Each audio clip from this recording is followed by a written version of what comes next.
שלום לאסף. שלום וברכה. אסף רדאי, ככה אומרים? נכון, רדאי, נכון. אסף רדאי, אתה במקצועך מתכנן פיננסי ומומחה בניהול פנסיות של ישראלים שחיים בחול. נכון מאוד. אם בא אליך ישראלי מפתח תקווה, אתה אומר לו, לא מעוניין לתת לך שירות. אני בשמחה הזו, אבל עיקר הערך שלי הוא כלפי ישראלים שמתגוררים בחו"ל. במה הם שונים מההתנהלות של ניהול פנסיות בארץ? הרבה דברים. יש עניין של תקנות מיסוי שקיימים בכל מדינה ומדינה, וחשוב לא לעשות דברים שיגרמו לאירוע מס. זה דבר ראשון. דבר שני, למשל השיחה שלנו, נושא השיחה שלנו עכשיו, הוא בדיוק הדוגמה המושלמת. אוקיי, אז בוא ספר על נושא השיחה שלנו. אז אני אסביר. בשנת 2008 נכנסו לתוקפן תקנות הניוד הפנסיוני.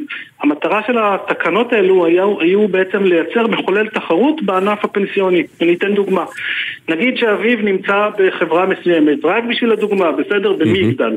ואביב לא מרוצה מהצורות שהוא מקבל, מדמי הניהול שהוא מקבל, או מהצעת ההלוואה, כי אפשר גם לקחת הלוואה שהוא מקבל. אביב יכול להגיד, אוקיי, אני לא רוצה לעבוד עם מגדל, ורק בשביל הדוגמה אני אעבוד עם מיטב. אז אביב פשוט מעביר את החיסכון הפנסיוני שלו מגוף א' לגוף ב'. אוקיי. העניין הוא בעצם שהתקנות שנכתבו ב-2008 לקחו בחשבון זיהוי רק באמצעות תעודת זהות ישראלית בתוקף. כלומר, כל ההזדהות מול מי מחייבת אותי בתעודת זהות בתוקף? מול הגוף שמקבל את הניוד שלך. זאת אומרת, אתה נהיית ממגדל למיטב, אז מיטב צריכה לזהות אותך באמצעות תעודת זהות ישראלית בתוקף. אוקיי, ועכשיו, אז זה בעצם כבר מרמז לנו למה זה בעייתי לישראלים שחיים בחול יותר מכמה שנים.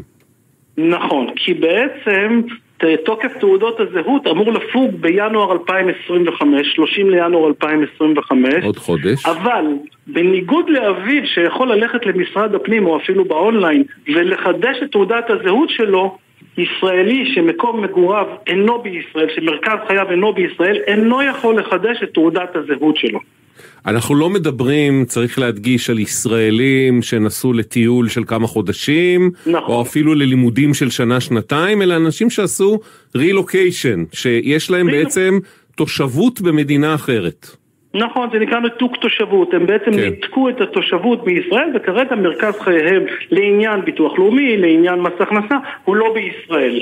אבל האזרחות עדיין קיימת. נכון, האזרחות עדיין קיימת, אבל האזרחות במקרה הזה, וזה קצת האבסורד, לא מספיקה. למה? כי אם אני מתגורר בחו"ל ואני רוצה לפתוח חשבון בנק בישראל, אני יכול לבוא עם צילום דרכון ישראלי או עם דרכון ישראלי בתוקף ולהראות להם, והם ישמחו לפתוח לי חשבון בנק. אבל בתקנות הניוד לא התייחסו לזה, התייחסו רק לעניין של צילום, של תעודת זהות ישראלית בתוקף, וזה תקלה.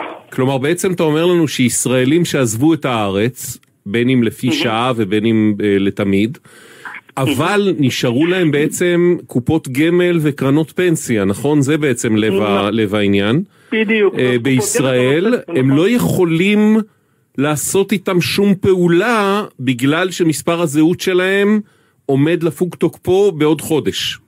דיוק קטן, יש פעולות שאפשר לעשות בתוך העולם הפנסיוני, אבל חלק משמעותי מהפעולות לא ניתן לעשות. המטרה של הפעולות, למשל, כמו שנתתי דוגמה, לנייד מגוף א' לגוף ב', היא לייצר מצב שבו אתה מקבל צורות יותר טובות, ואתה יכול לקבל דמי ניהול יותר טובים ושירות יותר טוב מהגוף שקיבל אותך. ואת זה לא ניתן יהיה לעשות. תגיד, אבל עכשיו נשאל ככה, אם בעצם עזבתי את הארץ, והעברתי את התושבות שלי לצורך העניין לקופנהגן, ואני כבר לא, אני אומנם, יש לי אזרחות ישראלית, אבל אני כבר אינני תושב ישראל. למה שאני לא אעביר גם את קרנות הפנסיה וקופות הגמל שלי לקופנהגן?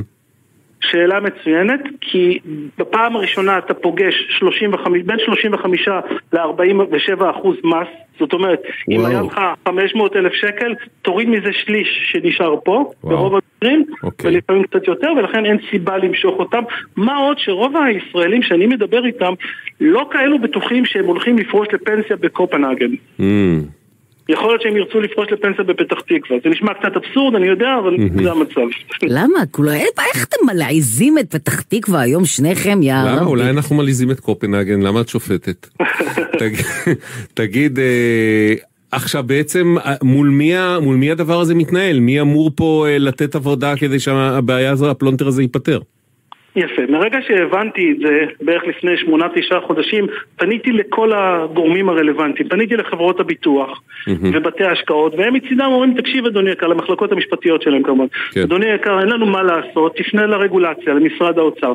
פניתי למשרד האוצר, משרד האוצר אומר, מעניין אותנו, זה אכן לקונה בחוק, אבל אנחנו נטפל בזה שיתאפשר.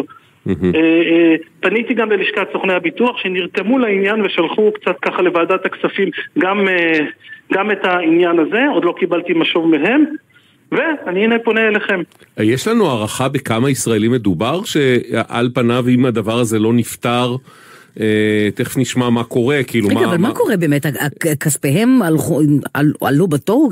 אין? נגמר? הם לא יכולים לגעת בהם? הכסף לא מתעיין, אבל הם לא יכולים לגשת אליו ולבצע דברים, נכון? זה בעצם הבעיה. הם יוכלו לבדות את כספיהם, ואולי אפילו גם לקבל פנסיה בהמשך, אבל הם לא יוכלו לבצע תהליך שאני קורא לו אופטימיזציה, בעצם מניהול, צורות, דברים מהסוג הזה, אז זה לשאלתך. אגב, את הדבר הבסיסי של להיכנס לאזור האישי ולראות מה מצב הכספים הם יכולים, או שגם בשביל זה צריך תעודת זהות בתוקף? לא, בשביל זה לא צריך תעודת זהות, בשביל זה צריך לפעמים, או בחלק מהמקרים טלפון ישראלי שלא תמיד יש, ולפעמים צריכים מייל שבדרך כלל כן, אבל היום בגלל המלחמה הרבה אתרים חסומים, אז הם צריכים למצוא כל מיני אלטרנטיבות של VPN או דברים מהסוג הזה כדי להיכנס לאתר, זה לא פשוט. אז יש לנו הערכה בכמה אנשים מדובר? כן, אני יכול להגיד לך באופן כללי, קודם כל נתונים רשמיים אין. מבחינת המדינה. אבל ממה שבדקתי וקצת חקרתי, המדינה מדברת על משהו כמו 500,000, שכולל אבל גם את אנשים תרמילאים לצורך העניין, אנשים שמעל שנה בחול. אני לא בטוח שזה המספר. יש טענות שהמספר הוא לכיוון יותר 700,000 אנשים, אבל אין באמת אינדיקציה ברורה. אני רק יכול להגיד... אבל זה עדיין כמות מאוד זה מספר מאוד מכובד של אנשים. במילה אחת מלא. מאות אלפי ישראלים, ושימו לב, וחלקם הם אנשי הייטק לשעבר, שעברו לחול, רופאים, זאת אומרת שהחסכונות הפנסיונים שנמצאים, אני מעריך אותם במאות מיליוני שקלים שנמצאים עבור אותם ישראלים. עכשיו איזה אינטרס באמת יש למדינה? בואי נשמע, דיברנו עם ישראלית אחת מארצות הברית, בשם בדוי, ביקשה שם בדוי, הילי. נכון. אז בואו נשמע רגע מה אמרה לנו לפני התוכנית.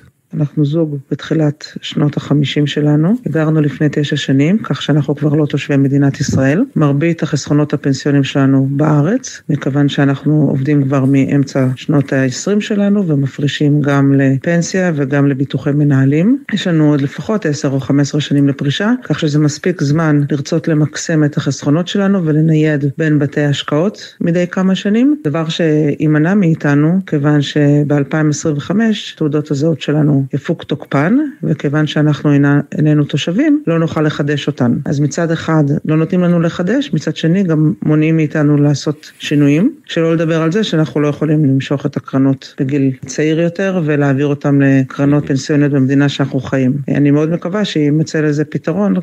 הערכה, אסף אומר שזה מאות אלפים כמו הילי ובן הזוג שלה, אני תוהה כמה מהם בכלל יודעים שהם עלולים להיקלע למצב הזה, ומודעים לבעיה המתרקמת.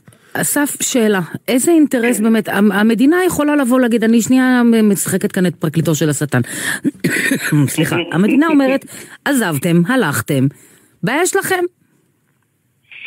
אוקיי, אני אתייחס לשאלה מצוינת נעמי, אני רוצה להגיד לך שלדעתי מדובר בלקונה, בחוסר תשומת לב. המדינה ב-2008 שכתבה את תקנות הניוד, לא חשבה על זה יותר מדי. איך אני יודע?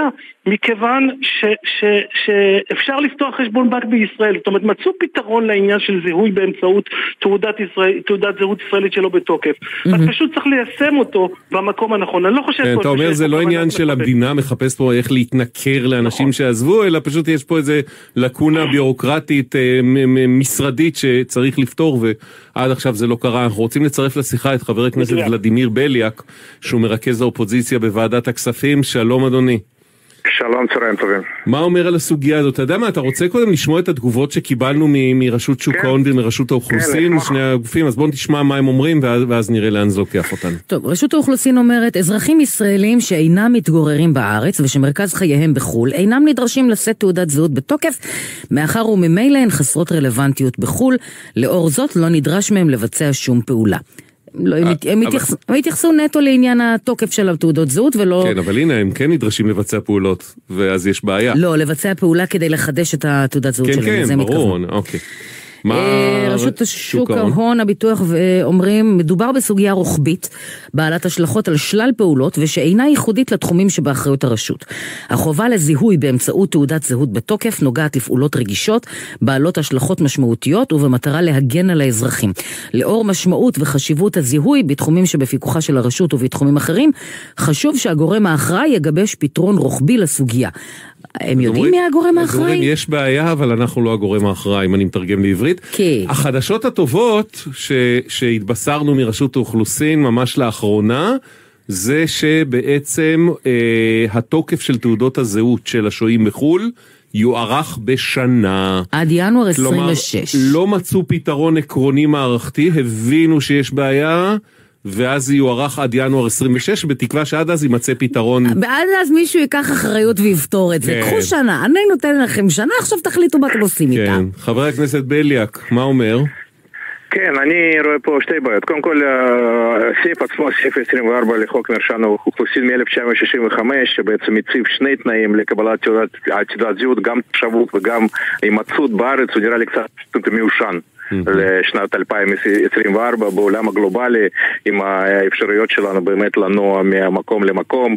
אין שום סיבה שהתנאי הזה של הימצאות בארץ הוא יהיה בחוק, צריך איכשהו לרכך אותו. לצורך זה צריך כמובן לקיים דיון בוועדת הפנים, אני חושב, של הכנסת, לשמוע את כל הצדדים הרלוונטיים ולראות האם יש מקום לתקן את זה. כמובן, אני אומר את זה בזהירות, כי אני לא מכיר את הסוגיה לעומק. בכל קשור לרשות שוק ההון, אני חושב שחייבים להסיר את החסמים. אני מתכוון כבר השבוע לפנות גם לראש הרשות, לעמית גל, לראות מה אפשר לעשות ולקיים גם דיון בוועדת הכספים ככל שנוכל לצאת מהפלונטר של התקציב ובאמת להתפנות לנושאים אחרים. חייבים להסיר את החסמים. אין שום סיבה שבתחום הבנקאות, הביטוח, הפנסיה, השוק ההון יהיו חסמים שקשורים לתעודת זהות בתוקף. כמובן אפשר להסתפק גם בדרכון, זה איזושהי פלונטר בירוקרטיה שפשוט צריך לטפל בזה. כן, אתה אומר מדינת ישראל ידעה להתמודד עם אתגרים יותר מסובכים. חד משמעי גם בשנה האחרונה. אז תשמע, נדחה הקץ, אני לא יודע אם זה הקץ, אבל נדחה... אבל זה יגיע מהר מאוד. בדיוק, שנה זה מעט זמן במונחים של בירוקרטיה בישראל, ואתה אומר תתחיל להתניע מהלכים, לנסות לדרבן את כל הגורמים הרלוונטיים ותעדכן אותנו. אני אתחיל כבר השבוע ואני אשמח להתקן אתכם בקרוב. מעולה, יופי, נשמח. תודה רבה חבר הכנסת בליאק. תודה רבה. אסף רדאי, קודם כל חדשות טובות, הלקוחות שלך גם אחרי ינואר יוכלו לפעול בקופות ובקרנות שלהם, ועכשיו שמעת חבר כנסת שינסה לגרום לכולם למצוא פתרון במהלך השנה הקרובה. מילה אחרונה אם אפשר רביב. בטח. אני רוצה להציע הצעה לחבר הכנסת בליאק שככה קראתי עליו, עושה עבודה ונהדרת, והוא גם בין היתר יזם וחוקק את עניין החוק פנסיה לעצמאים. הכיוון בעיניי צריך להיות דרכון ישראלי בתוקף. כי תוקף תעודת... נדמה לי שזה גם מה שהוא אמר, שלדעתו אמור לקרות בעצם. כן. מעולה.